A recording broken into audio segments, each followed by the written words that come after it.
Ahead of Trump's return to the White House in the next 2 weeks, a fierce debate around the prized H-1B visa broke out in the United States, which saw Trump and Tesla chief Elon Musk head-to-head with the far-right populist Make America Great Again, or MAGA supporters, a crucial voter base for President-elect.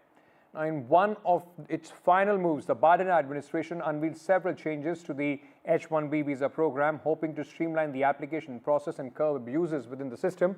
These reforms are likely to benefit Indian techies in the long run. On January 17, the reforms will take effect and present significant advantages for these techies. Let's try and understand how this is going to impact. What are the changes? How is it going to impact specifically in Indian context? Soundarya Balasubramanian is joining us at this moment. She's author, Unshackled San Francisco. We'll also, in fact, go across in a short while from now to Alison Kranz, immigration attorney in Boston. Soundarya, thank you for joining us. Let me begin by asking you, what are these, fundamentally, what are the changes that have taken place and what is the impact that they are going to have on Indian students, those who are hoping that they'll be able to secure a job there, and of course, Indian techies? Thanks so much for having me. So the final rule, which was published a few weeks ago, has a lot of changes. It's several hundred pages long, but I'm going to talk about maybe a few key changes that affect students first. So there is something called a cap gap extension. This is what a student gets when their F1 OPT, which is this work authorization that they use to work in the US post-graduation, when that expires before their H-1B kicks in. So H-1B generally kicks in October 1st of any year. And sometimes it can be even delayed if the processing takes more time. So previously, students whose OPT expired before the H-1B taking place, they had no status in between. But right now, they've made it clear that that is extended until the April 1st of the following year. So even if your visa ends before, you can still keep working on it as long as you get picked in the H-1B lottery. So that's a small relief for students. I think for techies, they've just made it more easier for transferring an H-1B from one company to another and to extend and renew your H-1B after the first 3 years. So during the Trump administration, the RFE and denial rates went up a lot for people who were filing extensions of H-1Bs. So if I had it for 3 years and I wanted to extend to another 3 years, I could still get it denied, even though I had the H-1B approved 3 years ago. But right now, that would likely go down with the new rule. And the third important change is for founders. This is for anyone who wants to start a company and get an H-1B through that company to work for themselves for that idea that they have. Right now, they've made it clear that you can own more than 50% equity and still file an H-1B through that company. Okay.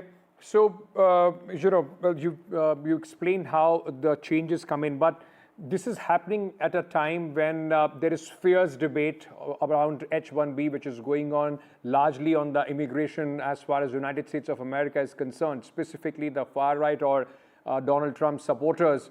There has been a lot of hate that has been generated online against Indians, those who want to come to the United States and work. How do you see these changes in that context? These changes are overwhelmingly positive as far as I've seen and good for immigrants and also Indian nationals, because Indians do have 70+% of H-1Bs given out every year.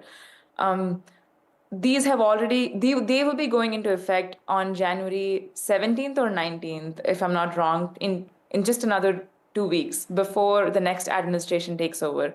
And also keep in mind that these were changes that were in play for the last several years. So it's not an immediate rule that was published. It's been in the pipeline for several years. And so I feel that these changes should help people, despite the rhetoric that's happening online, on Twitter, on LinkedIn, other platforms. I do think it's going to help people like me and other immigrants. Do you think that this is because we have seen even for President-elect, there is a lot of anxiety as well. You talk to a lot of companies and the young techies in India, and everybody wants to reach United States, even if they have H-1B or any other working visa before the inauguration of President-elect Donald Trump. Do you see that, once they come in and President Trump comes in, immediately there could be some changes? He could try and make things difficult as far as the immigration is concerned?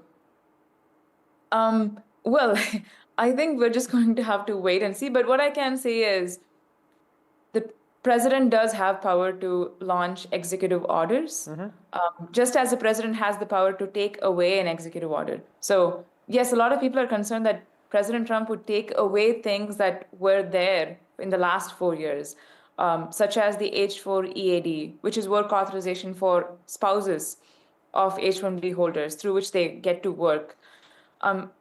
But I don't want to speculate on that because we don't know what's going to happen. Right. And I would just be on the lookout every single day for new policy changes. Okay, and there have been a lot of, before these changes came in, there has been a lot of criticism as well of the H-1B system, where people, it was seen that, they were able to, there were some certain companies and certain people, those who were able to game the system. Do you think that with the new changes coming in, there are much more safeguard for genuine,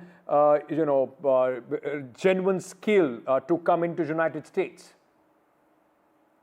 I think so. One of the other changes with the new rule is a crackdown on fraud. So there would be, at least the rule mentions that there will be more site visits. There will be lower fraudulent filings by IT consultants who try to game the system, as you said. And they'll be checking that the job offer being presented in the application is actually legitimate and not just a fake offer that someone is, using to get somebody a visa.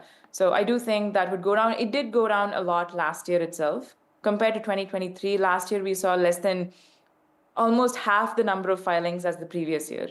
So I expect that to hopefully go down. Right. Let me conclude this discussion by asking you, what will your advice be to somebody who is hoping to make it to United States? Should they wait, let these changes come into effect, then apply? What would be your advice to them would be? My advice would be that even if the president comes in and makes a lot of changes that would hurt immigrants, I still feel like people who are coming here to study, they will be able to study and they'll be able to work on OPT and H-1B because the president would not take away a visa without going through a law. A law has to be passed in Congress for something like that to happen, something that drastic. And I highly doubt that the president would take away any of the existing student or work visas. So I would just focus on coming to the US and keeping track of policy as and when they happen and using legitimate sources for that, as opposed to just social media, because social media can be misleading. If you don't mind, how long have you been in the United States? And have you seen any change with Donald Trump coming in vis-a-vis the way vis-a-vis the way people are, or immigrants from India, from other places, are being looked at? Interestingly, I came when President Trump became, the 45th or some. When he was elected the president the last time, I had entered the US just then in 2017. So I thought there would be a lot of changes that would affect me personally as a student. But honestly, it didn't, because for the 2 years that I was studying in the US, there was no direct impact to what was happening. I'm not diminishing the impact that other people had. For example, people who were spouses of H-1B holders, they were scared that their work authorization would be taken away. Tons of people got higher denial rates on their applications and RFEs. But personally, as a student, I didn't face any issue in the first 2 years. And then I got my H-1B picked in 2019. So I understand the anti-immigrant rhetoric. I do think that went up during the time that I was there, but it didn't impact me directly in terms of taking away my visa or the option to work in the country. Thank you so much, Sundari, for joining us. Pleasure having you here and speaking to all our viewers, those who are hoping to make it to the United States and hoping for an H-1B visa. Thank you for that conversation.